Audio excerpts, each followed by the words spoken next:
Hello, ಎಲ್ಲ ಸ್ನೇಹಿತರಿಗೂ ನನ್ನ ವಂದನೆಗಳನ್ನು ತಿಳಿಸುತ್ತಾ ಸ್ಪೆಷಲಾಗಿ ನಮ್ಮ ಬಾಲನ್ ಸರ್ಗೆ ನನ್ನ ವಂದನೆಯನ್ನು ತಿಳಿಸ್ತೀನಿ. ದಯಮಾಡಿ ಬೆಂಗಳೂರಿಗೆ ಈ ಒಂದು ಆಫೀಸ್ ಬೇಕೇ ಬೇಕು. ಯಾಕಂದರೆ ಬೆಂಗಳೂರಿನ ಜನ ಬೇಕಾದಷ್ಟು ಹೆಲ್ತ್ ಪ್ರಾಬ್ಲಮಲ್ಲಿ ಸಫರ್ ಮಾಡ್ತಾ ಇದ್ದಾರೆ. ಸೊ ಹಾಗಾಗಿ ತುಂಬ ಖುಷಿಯಾಗುತ್ತೆ. ಈಗ ನಾನು ಇನ್ಕಮ್ ಶೇರಿಂಗ್ ಅಂತ ಹೇಳ್ತಾ ಇದ್ದಾರೆ. ಫಸ್ಟು ನಾನು ಪ್ರಾಡಕ್ಟ್ ಬಗ್ಗೆನೇ ಹೇಳಬೇಕು. ಹೇಳ್ಬೋದಾ ಸರ್? ಲೈಟಾಗಿ ನಾನು ಆಕ್ಯುಪಂಚರಿಸ್ಟು ಮತ್ತು BEMS MD ಇನ್ BEMS PhD ಇನ್ ಆಲ್ಟರ್ನೇಟಿವ್ ಮೆಡಿಸನ್ ಮಾಡಿದ್ದೀನಿ. ನನ್ನ ಕ್ಲಿನಿಕ್ ಇದೆ. ಆದರೂ ಕೂಡ ನಾನೊಂದು ಡಾಕ್ಟ್ರ್ ಪೊಸಿಷನು, ಥೆರಪಿಸ್ಟ್ ಪೊಸಿಷನಲ್ಲಿ ಇದ್ದರೂ ಕೂಡ ನನಗೂ ಹೆಲ್ತ್ ಪ್ರಾಬ್ಲಮ್ ಇತ್ತು.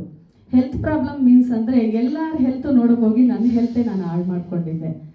ಹೆವಿ ಗ್ಯಾಸ್ಟ್ರಿಕ್ಕು, ಏನೇ ತಿಂದ್ರೂ ಗಂಟ್ಲು ಉರಿ ಬರ್ತಾಯಿತ್ತು. ಸ್ವಲ್ಪ ಊಟನೂ ತಿನ್ನೋಕ್ಕಾಗ್ತಾ ಇರಲಿಲ್ಲ. ಒಂದು ಫೈನ್ ಡೇ ನಾನು ದೇವರಿಗೆ ಬೇಡ್ಕೊಂಡೆ. ಸಾಮಾನ್ಯ ದೇವರಿಗೆ ಬೇಡಿದ್ದೇ ಇಲ್ಲ, ಅವತ್ತು ಬೇಡ್ಕೊಂಡೆ, ದೇವರೇ ನನಗೇನೂ ಬೇಡ, ಎಲ್ಲ ನೋಡಿದ್ದೀನಿ ಜೀವನದಲ್ಲಿ, ಒಂದು ತನ್ನ ತಿಂದು ಸ್ವಲ್ಪ ನೀರು ಕುಡ್ಕೊಂಡಿರೋದಕ್ಕೆ ನನಗೆ ಅವಕಾಶ ಮಾಡಿಕೊಡು ಅಂತ ತುಂಬ ಹಾನೆಸ್ಟ್ಲಿ ಬೇಡ್ಕೊಂಡೆ ನಾನು.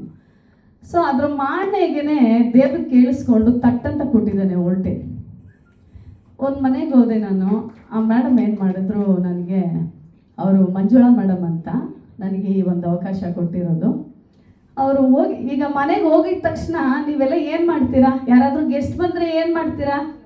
ನೀರು ಕೊಡ್ತೀರಾ, ಇಲ್ಲ ಕಾಫಿ ಕೊಡ್ತೀರಾ, ಇಲ್ಲ ಟೀ ಕೊಡ್ತೀರಾ? ಹೌದಾ ಅಲ್ವೋ?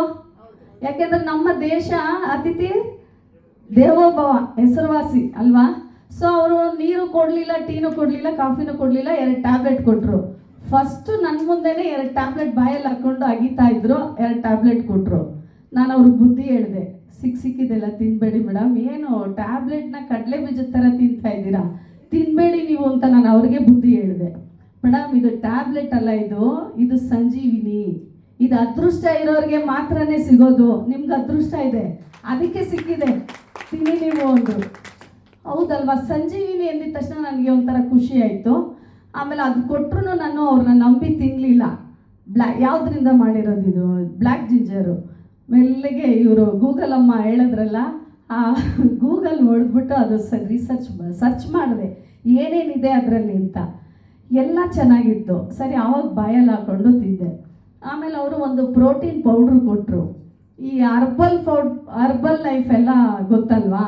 ಇಷ್ಟನೇ ಆಗಲ್ಲ, ಇದೆಲ್ಲ ಏನೋ ಒಂದು ಕಿಡ್ನಿಗೆ ಎಫೆಕ್ಟ್ ಆಗುತ್ತೆ, ಏನೋ ಒಂದು ಪೌಡ್ರ್ ಕೊಡ್ತಾ ಇದ್ದಾರೆ ಇವರು. ಬಲವಂತವಾಗಿ ಈಸ್ಕೊಂಡು ಬಂದೆ. ಆಮೇಲೆ ಅವ್ರು ಹೇಳಿದ್ರು, ನಾಳೆ ಬೆಳಗ್ಗೆ ಕುಡೀರಿ ನೀವು, ಇದು ಪೂರ್ತಿ ಕುಡೀರಿ, 30 ಗ್ರಾಮ್ಸ್ ಪ್ರೋಟೀನ್ ಇದೆ, ಪೂರ್ತಿ ಕುಡೀರಿ ಅಂದರು. ನಾನು ಅವ್ರ ಮಾತು ಕೇಳಿಲ್ಲ, ಬರೀ ಅರ್ಧ ಮಾತ್ರ ಕುಡಿದೆ, ಇದರಲ್ಲಿ ಹಾಲಲ್ಲಿ ಕುಡಿದೆ. ಅವತ್ತೆಲ್ಲ ಫುಲ್ಲು ಎನರ್ಜಿ ಇತ್ತು ನನಗೆ. ಅವತ್ತು ತುಂಬ ಚೆನ್ನಾಗಿ ಊಟ ಮಾಡಿದ್ದೀನಿ. ಈಗ ಊಟ ತಿಂದೇ ಇರೋರಿಗೆ ಗೊತ್ತಾಗುತ್ತೆ ಊಟದ ಬೆಲೆ ಏನಂತ. ಅವತ್ತು ತುಂಬ ಚೆನ್ನಾಗಿ ಊಟ ಮಾಡಿದೆ, ತುಂಬ ಖುಷಿ ಆಯಿತು, ನನಗೆ ಸಂತೋಷ ಆಯಿತು. ಮಾರ್ನೆಗೆ ಅದನ್ನು ಕುಡಿದೆ, ಮಾರ್ನೆಗೂ ಸುಸ್ತಿಲ್ಲ, ಗಂಟ್ಲು ಉರಿ ಇಲ್ಲ, ಎದೆ ಉರಿ ಇಲ್ಲ, ಹೊಟ್ಟೆ ಉರಿ ಇಲ್ಲ, ತುಂಬ ಖುಷಿ ಆಯಿತು. ಅವ್ರಿಗೆ ಕಾಲ್ ಮಾಡಿದೆ, ಮೇಡಮ್ ನೀವು 3 ದಿವಸಕ್ಕೆ ಕೊಡಬೇಕಲ್ವ, ನನಗೆ ಒಂದೇ ದಿವಸಕ್ಕೆ ಕೊಟ್ಟಿದ್ದೀರಲ್ಲ ಅಂದೆ. ಮೇಡಮ್ ಬನ್ನಿ ಹಾಗಾದರೆ ಅಂತ ಕರೆದು ಅವರು ನನ್ನ ಹೆಸರಲ್ಲೇ ID ಕ್ರಿಯೇಟ್ ಮಾಡಿ ನಮ್ಮ ಮನೆಗೇ ಪ್ರಾಡಕ್ಟ್ ಬಂತು. ನಾನು ತೊಗೊಂಡಾದ್ಮೇಲೆ ನಾನು ಫಸ್ಟ್ ಪೇಷಂಟ್ಗೆ, ಗಾಲ್ ಬ್ಲ್ಯಾಡರ್ ಪೇಷಂಟ್ಗೆ ಕೊಟ್ಟೆ. ಈಗ ಕಿಡ್ನಿಯಲ್ಲಿ ಸ್ಟೋನ್ ಇದ್ದರೆ ನೀರು ಕುಡಿಸ್ಬೋದು, ಎಳ್ನೀರು ಕುಡಿಸ್ಬೋದು, ಆಪ್ರೇಷನ್ ಮಾಡಿ ತೆಗಿಬೋದು. ಗಾಲ್ ಬ್ಲ್ಯಾಡರಲ್ಲಿ ಸ್ಟೋನ್ ಇದ್ದರೆ ತೆಗಿಯೋಕ್ಕಾಗೋದೇ ಇಲ್ಲ, ಗಾಲ್ ಬ್ಲ್ಯಾಡರ್ನೇ ರಿಮೂವ್ ಮಾಡಬೇಕು. ಅಂಥ ಪೇಷಂಟ್ಗೆ ರಿಸಲ್ಟ್ ಬಂತು. ಅದಾದಮೇಲೆ ನೀ ರೀಪ್ಲೇಸ್ಮೆಂಟ್ಗೆ ಕೊಟ್ಟೆ. ಈಗ ಪ್ರೆಸೆಂಟ್ ಆ ಥರ ಬೇಕಾದಷ್ಟು ಕೊಟ್ಟಿದ್ದೀನಿ ನಾನು. ಈಗ ಪ್ರೆಸೆಂಟ್ ಕ್ಯಾನ್ಸರ್ ಪೇಷಂಟ್ಗೆ ಕೊಡ್ತಾ ಇದ್ದೀನಿ.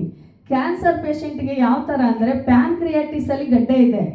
ಅವರು ಲೇಡಿ ಬರೀ 34 kg ಇರೋದ್ರಿಂದ ಆಪ್ರೇಷನ್ ಮಾಡಿದ್ರು ಸತ್ತೋಗ್ತಾರೆ, ಕೀಮೋ ಕೊಟ್ಟರು ಸತ್ತೋಗ್ತಾರೆ. ಫೈನಲ್ ಸ್ಟೇಜ್ ಇದೆ. ನನ್ನ ಟೀಮಲ್ಲಿರುವಂಥ ಮಧುಮಾಲಾ ಮೇಡಮ್ ಅವರು ಪರಿಚಯ ಮಾಡಿರೋದು. ಮೇಡಮ್ ಎದ್ದು ನಿಂತ್ಕೊಳ್ಳಿ ಮೇಡಮ್, ಜೋರಾಗಿ ಅವ್ರಿಗೊಂದು ಚಪ್ಪಾಳೆ ಕೊಡಿ. ಅವರು ಪೇಷಂಟನ್ನ ನನಗೆ ಪರಿಚಯ ಮಾಡಿದ್ದಾರೆ, ಮನೆಗೆ ಕಳಿಸಿದ್ದಾರೆ ಪೇಷಂಟನ್ನ. ಏನಂತ, 15-20 ದಿನ ಮಾತ್ರ ಇರ್ಬೋದು ಇವರು, ಅಷ್ಟೇ, ಹುಷಾರಾಗಿ ನೋಡ್ಕೊಳ್ಳಿ ಅಂತ. ಆ ಪೇಷಂಟ್ಗೆ ಪೇಯ್ನ್ ಹೇಗಿದೆ ಅಂದರೆ ದೇವರೊಬ್ಬನಿಗೆ ಗೊತ್ತಾಗುತ್ತೆ. ನಾನು ಮೇಡಮ್ ಅವ್ರ ಮನೆಗೆ ಹೋದಾಗ ಪೇಷಂಟ್ ನನ್ನ ಜೊತೆ ಮಾತಾಡಲಿಲ್ಲ. ಅವರು ನನಗೇನು ಕೊಡಬೇಡಿ ಮೇಡಮ್, ವಿಷ ಇದ್ದರೆ ತಂದು ಕೊಡಿ ಅಂದರು. ಯಾಕಂತಂದರೆ ಆಯುರ್ವೇದ ಒಂದಷ್ಟು ಕೊಟ್ಟಿದ್ದಾರೆ, ಬೇರೆ ಬೇರೆಯವರೆಲ್ಲ ಅವ್ರ ಮನೆಗೆ ಬಂದು ನೋಡಿದವರೆಲ್ಲ ಡಾಕ್ಟರ್ಸ್ ಎಲ್ಲ ಬರೋದು ಅಷ್ಟು ಔಷಧಿ ಕೊಟ್ಟು ಹೋಗಿರೋದು. ನಾನು ಹೇಳಿದೆ, ನೋಡಿ ಇದು ತಿನ್ನಿ, ಒಂದು 3 ದಿನ ತಿನ್ನಿ, ಇಷ್ಟ ಇದ್ದರೆ ಕಂಟಿನ್ಯೂ ಮಾಡಿ, ಇಲ್ಲ ಅಂದರೆ ಇಲ್ಲ ಅಂದೆ.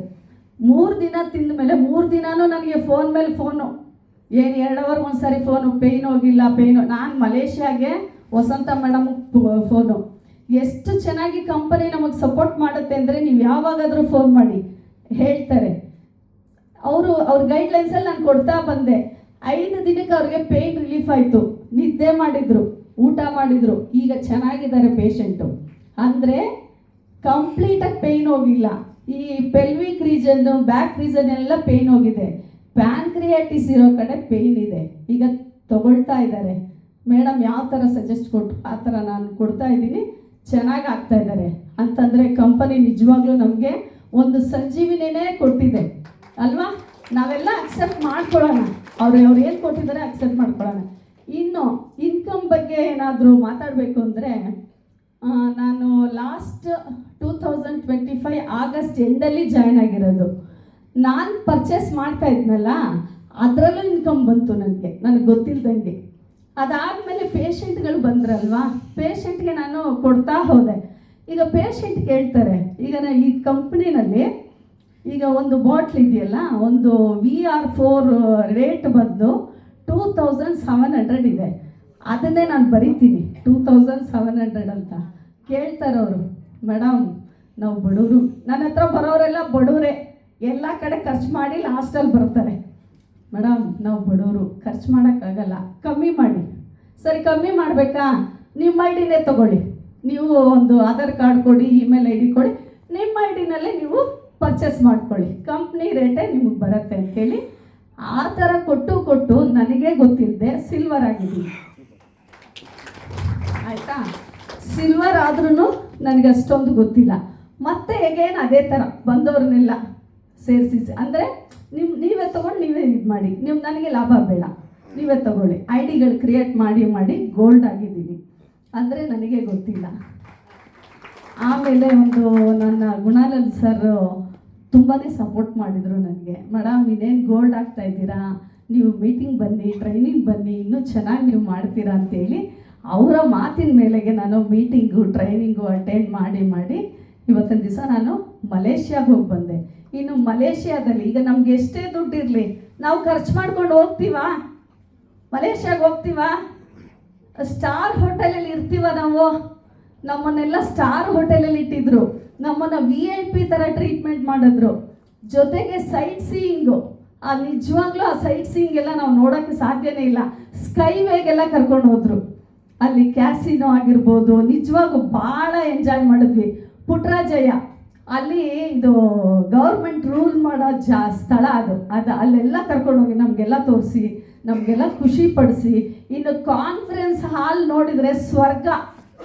ನಿಜವಾಗೂ ನೀವೆಲ್ಲರೂ ಬರಬೇಕು ಮಲೇಷ್ಯಾಗೆ, ಅದೊಂದು ಎಕ್ಸ್ಪೀರಿಯನ್ಸ್ ಆಗಬೇಕು ನಿಮಗೆ. ಅಷ್ಟು ಕಂಪನಿ ನಮಗೋಸ್ಕರ ಅಷ್ಟೆಲ್ಲ ಖರ್ಚು ಮಾಡಿ ನಮ್ಮನ್ನೆಲ್ಲ ತುಂಬ ಖುಷಿ ಪಡಿಸಿ ಕಳಿಸಿದೆ. ಜೊತೆಗೆ ಇಲ್ಲಿವರೆಗೂ ನಾನು 3 ಲಕ್ಷಕ್ಕೆ ಹೆಚ್ಚು ಹಣನ ನಾನು ಕಂಪನಿಯಿಂದ ನಾನು ಅರ್ನ್ ಮಾಡಿದ್ದೀನಿ. ಈಗ ನನ್ನ ಮೊಬೈಲ್ ಇದೆ, ನನ್ನ ಮೊಬೈಲಲ್ಲಿ 460 USD ಇದೆ. ಎಷ್ಟಾಗುತ್ತೆ ಸರ್ ಕ್ಯಾಲ್ಕುಲೇಟ್ ಮಾಡಿದ್ರೆ? ಒಂದು ಇಲ್ಲ ಸರ್, ರಾಂಗ್. 460 × 96 ಲೆಕ್ಕ ಹಾಕಿ ಎಷ್ಟಾಗುತ್ತೆ? 44,000 ಮೇಲೆ ನನ್ನ ವ್ಯಾಲೆಟಲ್ಲಿ ದುಡ್ಡಿದೆ ಇವಾಗ. ಅದನ್ನು ನಾನು ಪದೇ ನೋಡ್ತಾ ಇರ್ತೀನಿ. ಈ ಮಂತ್ ಬಂದಿದೆ ಅದು ದುಡ್ಡು. ಅದೇ ಥರ ಅರ್ನ್ ಮಾಡೋ ಅವಕಾಶ ನಿಮ್ಗೆಲ್ಲರಿಗೂ ಇದೆಯಾ ಇಲ್ವಾ? ಆಮೇಲೆ ಇನ್ನೊಂದು, ಈಗ 1ನೇ ತಾರೀಕಿಂದ ನಾವು 31ನೇ ತಾರೀಕುವರೆಗೂ ಕೆಲಸ ಮಾಡಿದ್ರೇ ನಮಗೆ ಸಂಬಳ ಸಿಗೋದು. ಹೌದಾ ಅಲ್ವಾ? ನಿಜ ಅಲ್ವಾ? ವೆಯ್ಟ್ ಮಾಡ್ಬೇಕು ತಾನೆ. ನೀವು ಇವತ್ತು ಆರ್ಡರ್ ಹಾಕಿ, ನಾಳೆ ನಿಮ್ಮ ವ್ಯಾಲೆಟ್ಗೆ ಅಮೌಂಟ್ ಬಂದುಬಿಡುತ್ತೆ. ಯಾವ ಕಂಪನಿ ಕೊಡುತ್ತೆ? ನೀವು ಇಮ್ಮಿಡಿಯೇಟ್ ನೀವು ನಿಮ್ಮ ಅಕೌಂಟ್ಗೆ ಟ್ರಾನ್ಸ್ಫರ್ ಮಾಡ್ಕೋಬೋದು.